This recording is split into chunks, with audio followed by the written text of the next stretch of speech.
position of coaching culture company here in Brazil.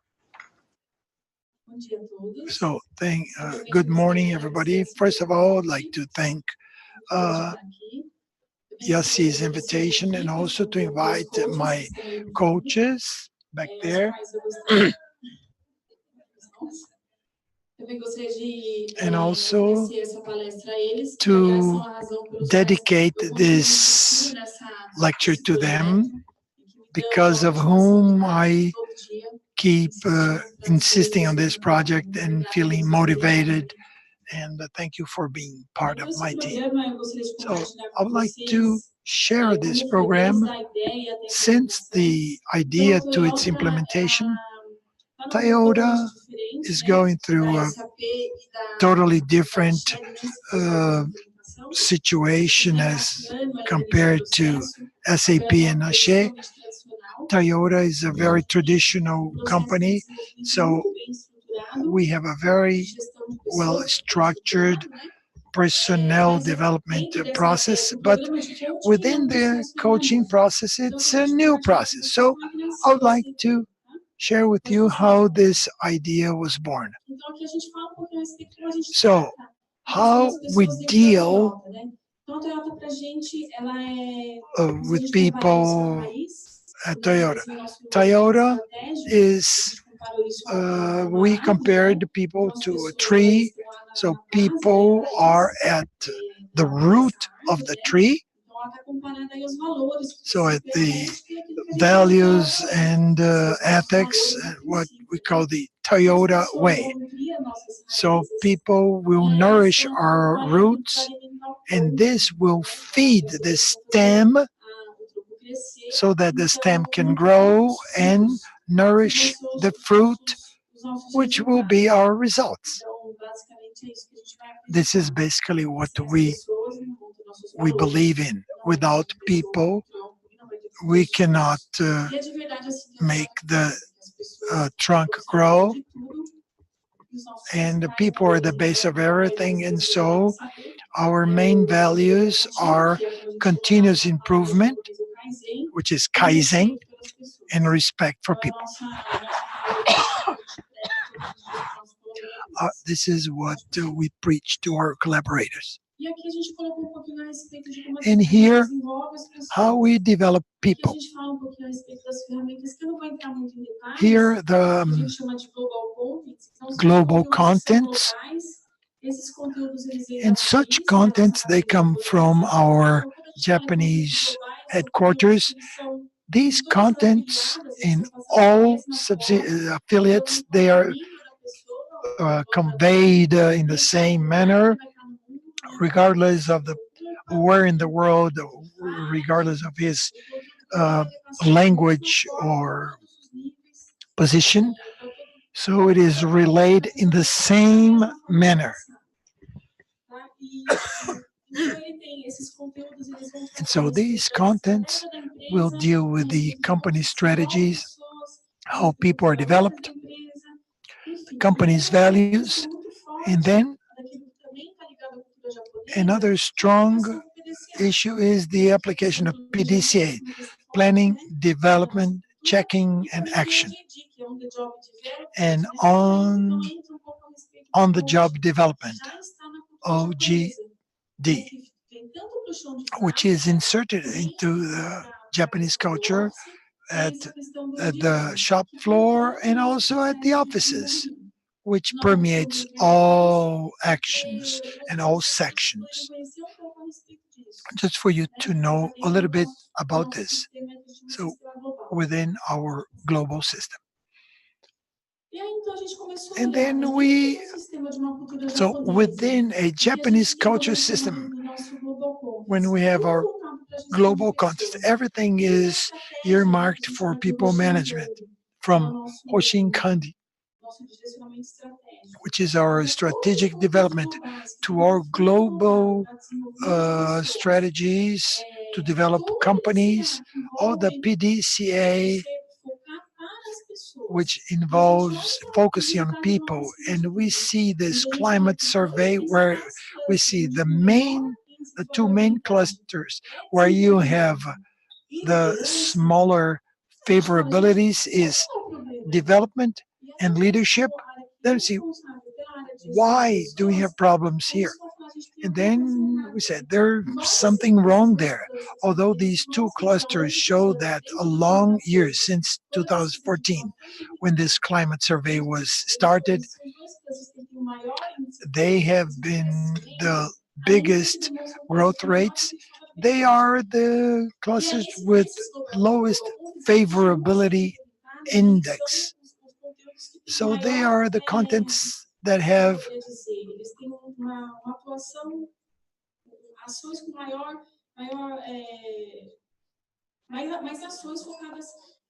more actions earmarked for global contents. For instance, TDP is a problem solving tool. It teaches the manager how to develop a subordinate to develop a and solve a problem. So we work to help the manager to develop and solve the problem. So we have to multiply this action.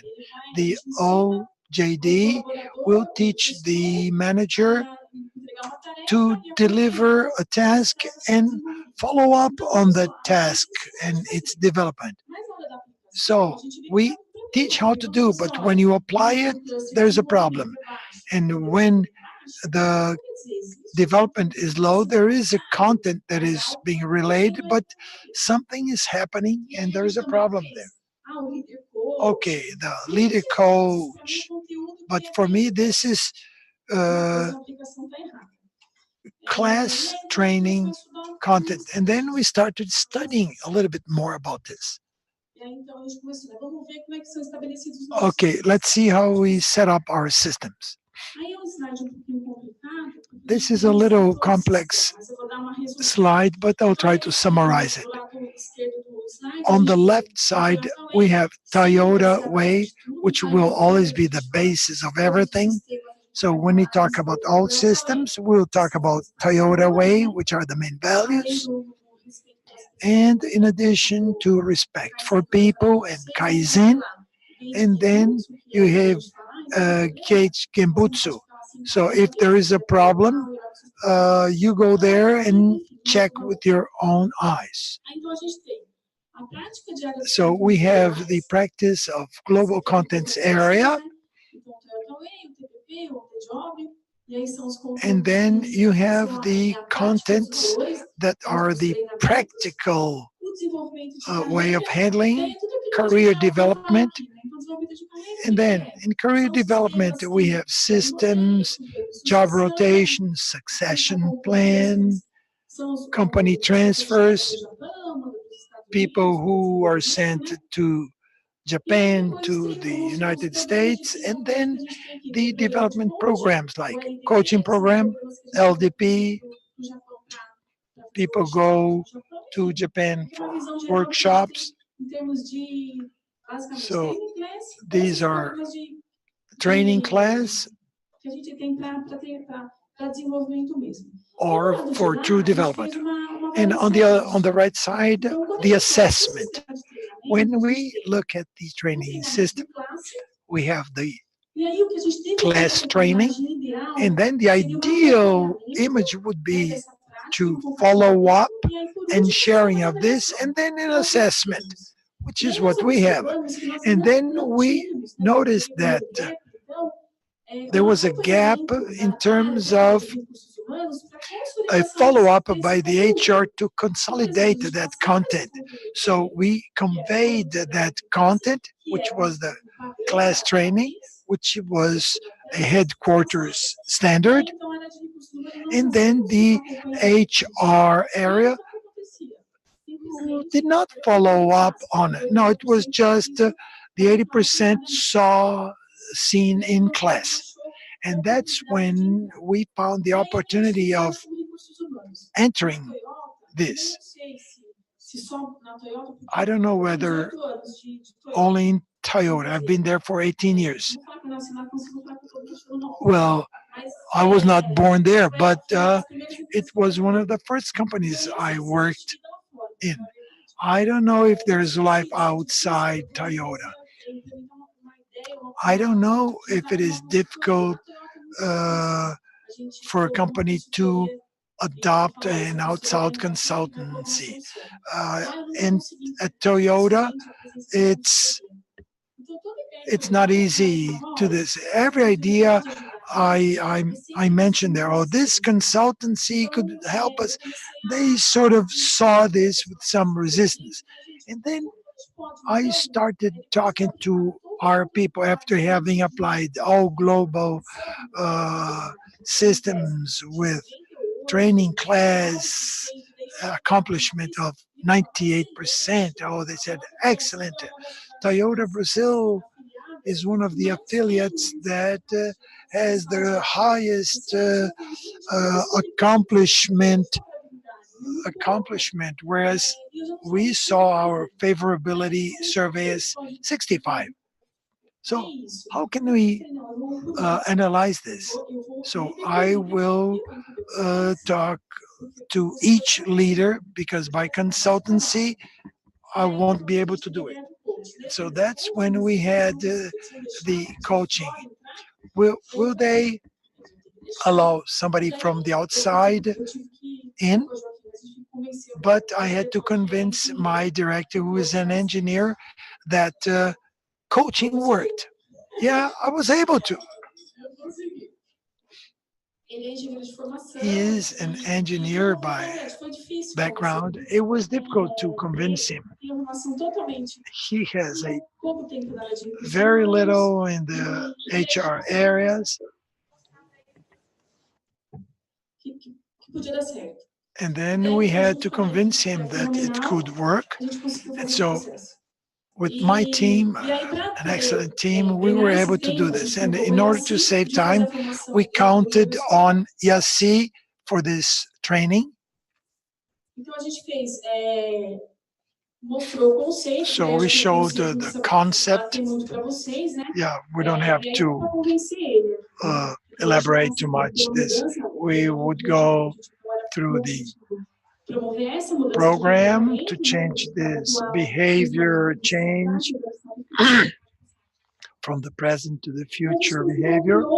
And then we started a pilot plan in 2017. So as a characteristics of this pilot plan, we took an external coach for 1 year. So he allowed me for this outside consultancy, provided there was a strong alignment between these external coaches and the Toyota culture. So they knew what Toyota was. So I made them go through this acclimatization process, so they knew what Toyota was.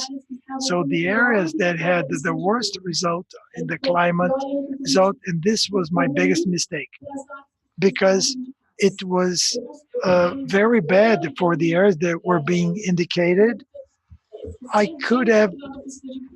I should not have attached them to the climate survey. So I got that indicator, and so we had 15 indicators from 3 areas. Their worst result were 37, 49, and 49. And then we had a kickoff, a 360 assessment, feedback in for 8 months. They had coaching sessions, reassessment, and follow-up. The process was an excellent process. We had excellent feedbacks. And after that, I gained some time to assess my team.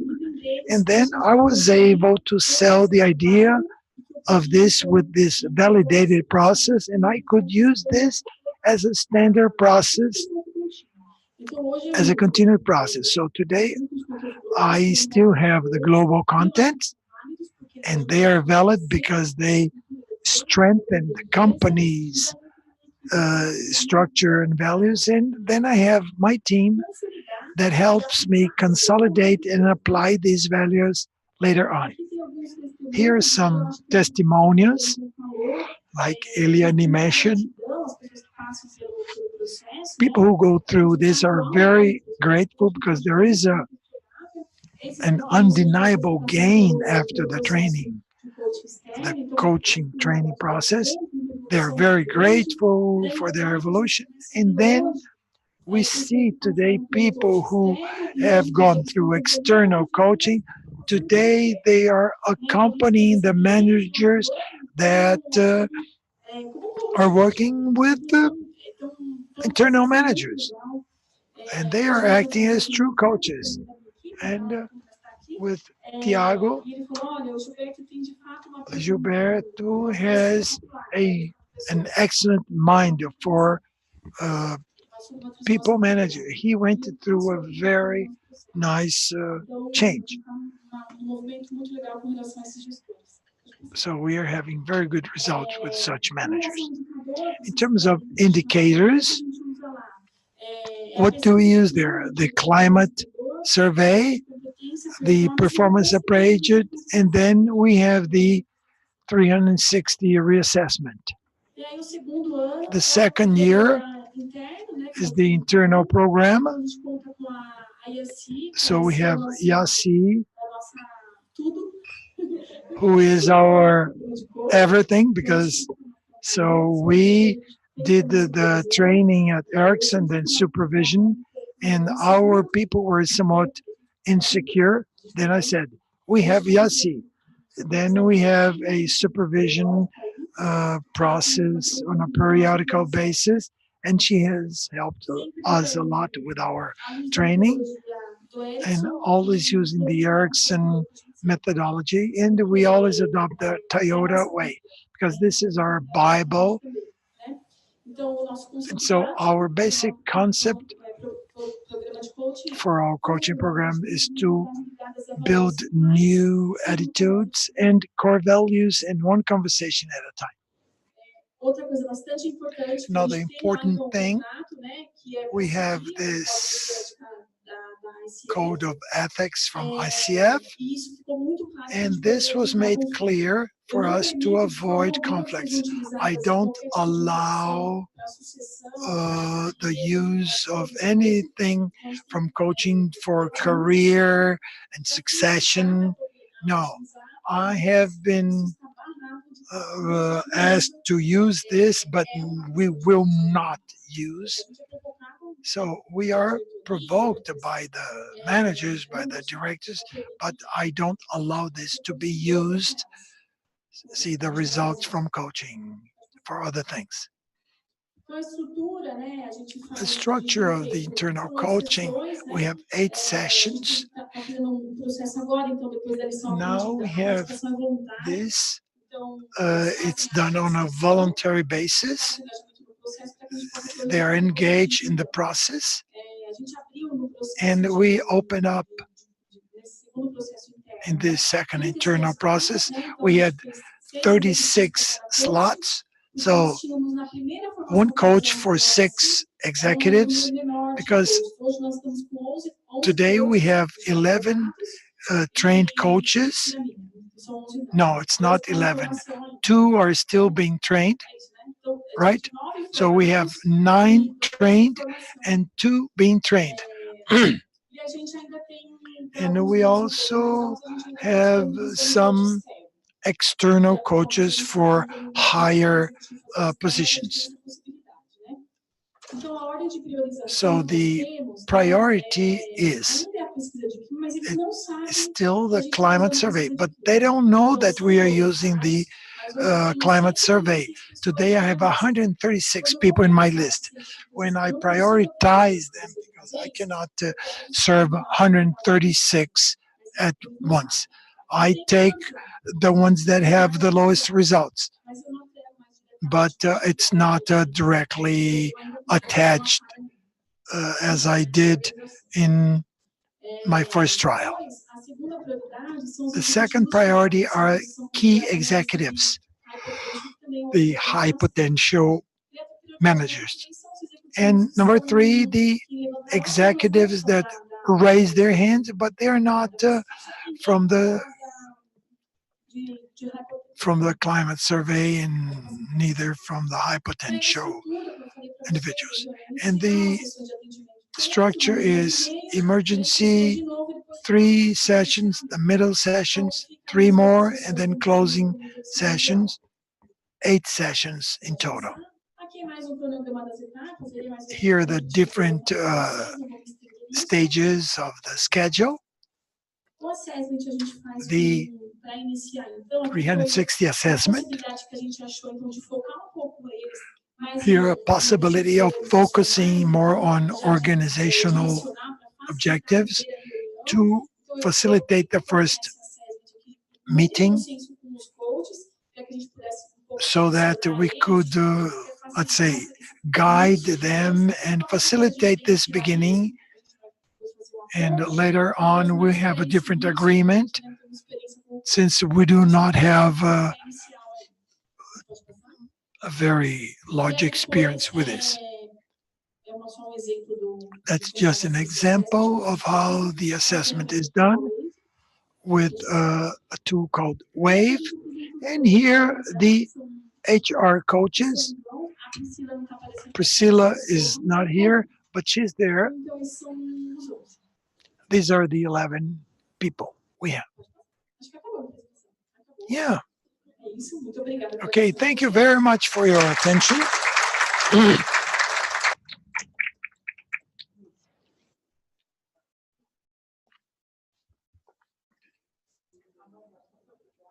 So, Amanda, thank you very much for your presentation. So well structured. And that's the Toyota way. That's the way they do. Okay, now let's open to questions. I would like all 3 lecturers to come here.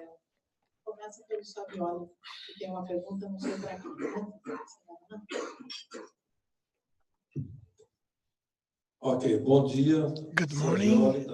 Savioli from BRH Brazil.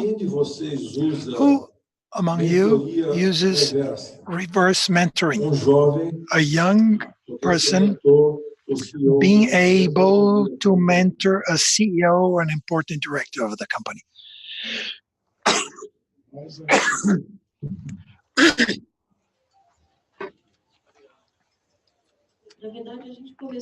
Actually, we started with some, I don't know if this is a pilot program, but we have had this initiative in the area of attraction of new talents. We're building a model so that they can do this. I don't know whether for the CEO, but for the most senior directors. We've been discussing, it's still starting. And so just like we have coaches, we have this mentor program. We have the 2. They are looked after by people inside the company. So we are experimenting this. Yeah. If you want to share this idea with us. Some large multinationals, when the top CEO, when he comes to visit Brazil, okay, I will stay 3 days in Brazil, but he will have 2 hours or a morning breakfast or after lunch, and he'll meet with under 25 age people without the HR director. So it's the top god and the young people who will talk as how young people see it. When you asked, I translated the reverse mentoring concept, which is an individual session with under 20 mentors. But we at Ashe, we've done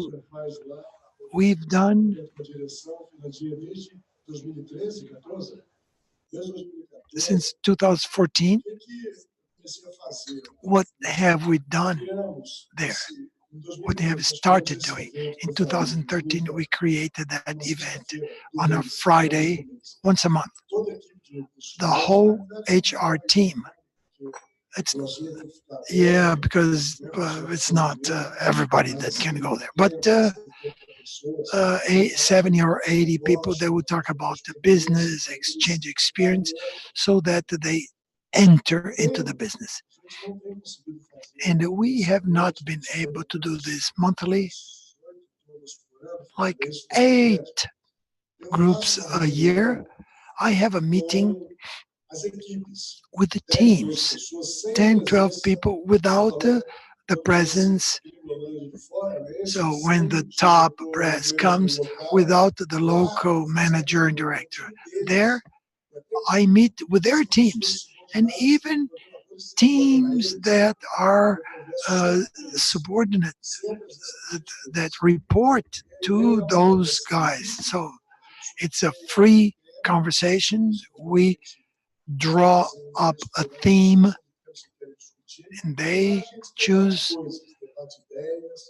the issues. We debate ideas. They give suggestions. Some are feasible, others are not. If this is what you mentioned, yeah, we do this. We've done in the HR for some time already. Você quer fazer uma pergunta? Tinha aqui uma pergunta ao Joaquim, acho que já foi resolvida durante a apresentação. I think he answered this during his presentation. My name is André, so congratulations for the 3 lectures. I am doing the training right now. It's been very rich to understand how you have brought these concepts into your companies. Now, a simple question, but depending on the answers, might be quite significant. How does the top management, not only the HR, participate in these decisions, and why not in this investment?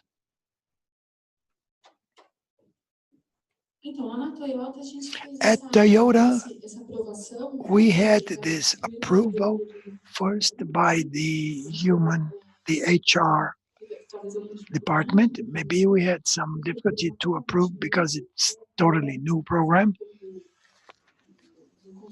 Although the coaching concept is totally inserted through other ways, and we even had coaching training by other affiliates, because the United States people had come here and Japan had also come here, but in this format we had not done anything yet. And it was approved by 2 CEOs, because every 4 years we change the CEO, Brazilian CEO. And so the leaving and the incoming presidents, they approved that. And so one of the directors even told us that might be difficult to accept the internal coach. How to talk about the problems to an internal person. One director said, this was in the beginning of the program. Today, we no longer have this kind of difficulty. And this has been surpassed or overcome, this kind of problem. Right now, those initial difficulties have been overcome. Our process is a global one. And of course, the members of the top brass is total, right, support. Locally, since we started small as a pilot, so people would go after. And today, there's an evolution because the managers themselves indicate in their development conversations that they resort to, let's say, coaching people, etc. So I would like to know this. And we see this engagement in our leader in Brazil. She supports all the development processes. So there is nothing clear and final, but it's another tool, development tool. It's not the only one because we have other important and things at SAP, but it has becoming stronger and stronger in terms of their results. And the biggest return is their own testimonials. Our governance process is the board of directors has a support committee, and the management also has a people committee. We have people review at different levels. We have an assessment methodology. We have the so-called 9-box concept. In these people review, we have the referrals or indications, and at specific times, we take the names, and the DO team brings the names to those meetings. Of course, there are no slots for everybody, neither for internal coaching, because people have other activities, but the idea is that we will go through a refining process. There's also a political issue, who has more influence during the meeting, but we have some minimum standards that have to be met to uh, mediate this meeting, and then at the end we have the ranking of people who will be eligible. So for directors, we have a committee by members of board of directors. First, thank you. I am also doing the program at Ericsson. It's the perception of a collaborator in terms of coaching to be used as a vehicle of his performance. And the second one, the conflict between short-term results and coaching. So you have to meet the quarter goals. So could you elaborate on these two? So I'll try to answer the first question.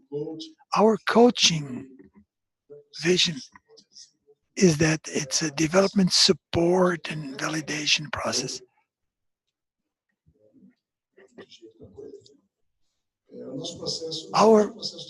We have an assessment process at different levels for different programs, for talent programs that you use or have used or will use to ensure that in addition to individual perceptions or the committee perception for certain people or certain talents, such assessments are for validation, and that they have to go through this and will develop that person. No, with coaching, there is no validation, there is no assessment. It is solely for development. Maybe at the end, due to the very situation that both coach and coachees meet, or either because the coach is no good or the coachee didn't buy the thing, and so they will reach nowhere. But it's not an assessment process. Regarding that dichotomy of results and goals, everybody has goals, people have goals, companies have goals. That's how life is, and we have to deal the goals with very stringency. goals are goals. So the managers are there to provide help so that the team reaches the goals. This is what, and I don't know whether it's short or medium term, but the interesting thing in this relationship process between coach and coachee, and I experienced this outside the company when some friends ask me, and then we, I need, I need, you know, paid up sessions for my ICF accreditation, but I do this when you're sitting with a person to help a person. And if you don't have the same problem as the other person, you might assume this coach position much more easily. But when you are a boss and you have the person with that kind of problem, and problems in general have deadlines, they have impacts, and sometimes because of such impact, to exert the same role with the same proficiency is not always possible. To acknowledge this is to be humble enough.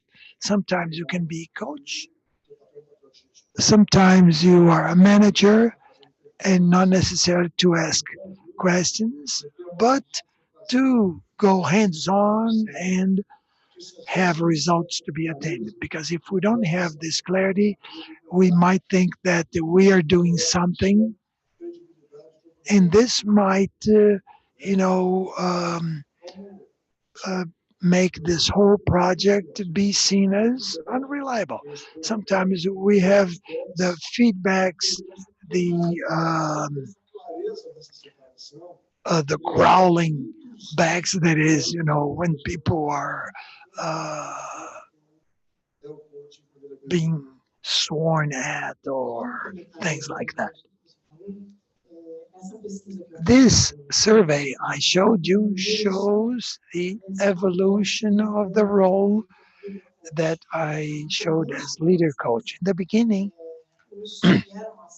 those that were so-called leader with coaching skills, they were more like mentors.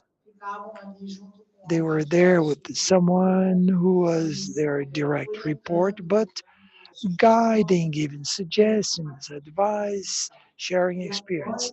Now, this role has been changing, and with this change of role, the leader coach today at those organizations that were surveyed, he undertakes at certain situations a more coach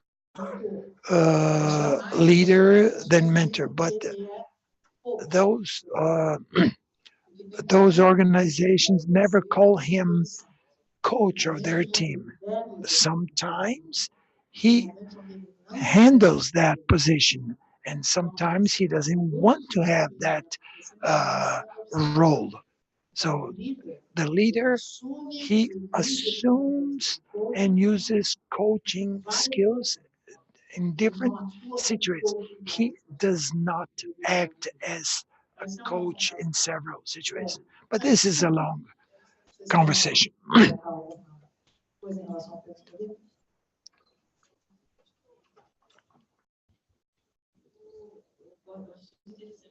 It's very interesting, this question, because when I went through the training, that was my concern. How will other people that are not from HR will deal with this confidentiality? But then I had this perception, since I am from HR, either the people will not uh, look for me because I might mix things up, but the opposite might also happen. People come to me because I have more coaching skills because I'm from HR, because I am person from uh, human sciences. I deal with this. Oh, they might be effective. They might be demythified.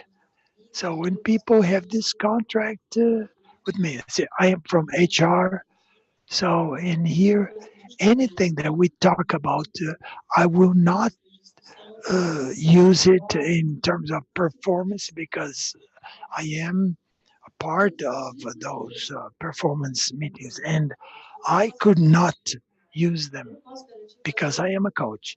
I cannot guarantee what the other people are doing. But today I think that these people, that these things cannot be so strict.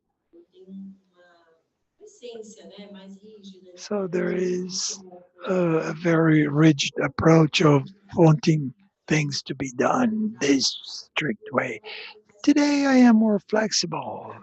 Today things more naturally. Sometimes we don't have this assurance that the person who have a coaching conversation that will do it in a wrong manner.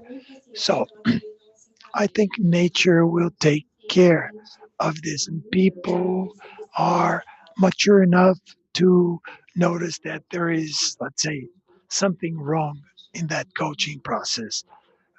People will notice that there is a certain bias or not in that coaching conversation.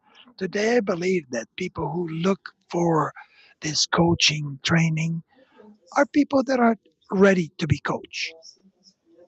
So the universe conspire in your favor.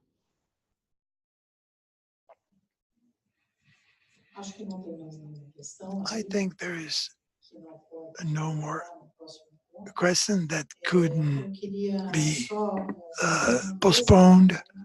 So just to wrap up this issue, the companies that want to implement the internal coaching, it's highly desirable that they develop a policy with clear rules, that they publicize this policy, because this is a way of protecting the process, ensuring the success of the project, to protect the professional that will be in charge of the coach place and also the coachee, and that each thing is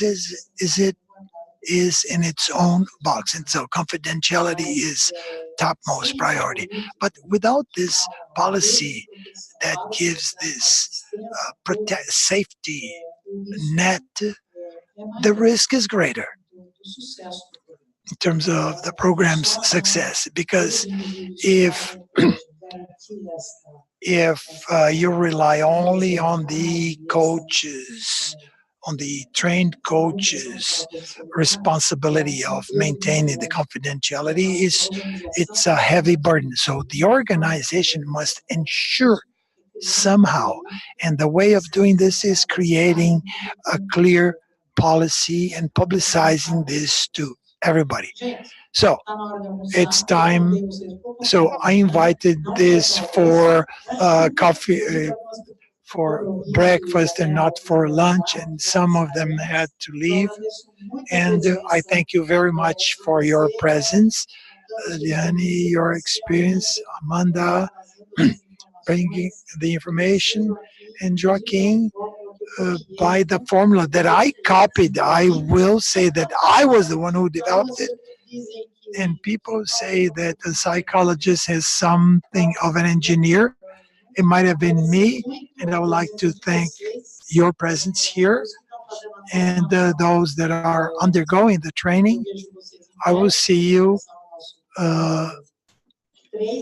module 3 next week. We are waiting for the new teacher, Amy, and Jesse, who helped us in handling the keyboard and all this thingamajig, and Paulo, who spoke all the time, translating into English, that are watching us, and also the participation from the people abroad. And now they must be sleeping, and the people from outside Sao Paulo, and everybody's present. And I don't know if you sent by chat, but Eu vou encerrar. I will close then this meeting saying that Foi prazer it estar aqui was com a huge vocês. pleasure to be here with you again. And I hope that next year we can be together again, bringing more provocative issues. And I hope that by next year you will be able to give a small step to get rid of plastic, a plastic-free association, one step at a time. Okay, 2 or 3 hours without consuming plastic is already a good deed. Okay, promise. Okay. Tenham bom dia e venham na próxima vez contar a experiência de vocês. Fala, We have a gift at SAP, and I got that metal or aluminum plastic. So I have it in my purse. And some people are using noodles, right? And then you eat it. Okay? Okay. Very creative. Thank you very much for everything. Bye bye.